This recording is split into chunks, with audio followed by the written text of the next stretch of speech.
Hi, my name is Carley Hayden, and this is my story. It is a story of hope, hard work, determination, and the willingness to become sober to make my family whole again. People say all the time, I die for my children. Okay, but would you live for them? Actually live? Make better choices? Your kids don't need you to die for them. They need you to live. I choose to live for my family every day, and this is the story of my journey. I am 45 years old, and I was on drugs for 28 years, more than half my life. Like many people who struggle with addiction, I wanted to stop, and I tried to stop. My husband and I both used drugs for most of our marriage, and eventually our family paid the price for our actions. My husband was arrested and went to jail, and that's when I really lost control, and I ended up in jail 6 months later. And we lost our children, our freedom, and my dog grooming business. We lost everything. And I spent 6 months in jail, and I was released before my husband. My children had been placed with my mother, which I was so grateful for.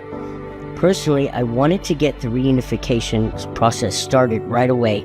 But once I realized this situation was caused by me, I took accountability. I did not fight this process at all.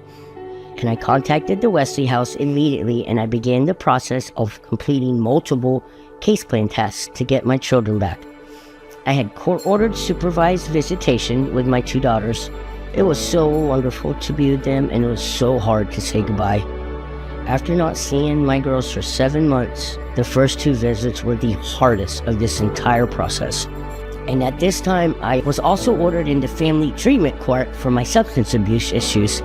And it was very overwhelming at first. I had to check in daily about random drug tests.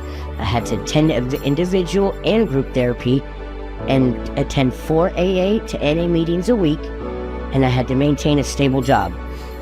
My case manager, Natasha Gibbs, and her supervisor, Amy Eichen, were so helpful and supportive, and I really began to believe that I could succeed to be the mother I always wanted to be. I put in the hard work in therapy, and I stayed sober, and I stayed focused on the final goal, which was getting my family back together. The parenting classes with Morgan were fun, and we learned parenting skills we never knew. My husband and I wanted to go to them because they reminded us that we were loving parents with a second chance to rebuild our family. And last Christmas, we were reunited as a family in our own home. It was the best feeling in the world. All of our hard work had paid off. Since then, we have maintained sobriety and became the parents that our daughters deserved. And I reopened my pet grooming business, and we are happy and successful, and most of all, we are a family. And at the beginning of my speech, I said we all say, I die for my children. But I decided to live for my children, and it was the best decision I ever made. I would really like to thank the Wesley House for giving us support, guidance, and always believing that we would succeed.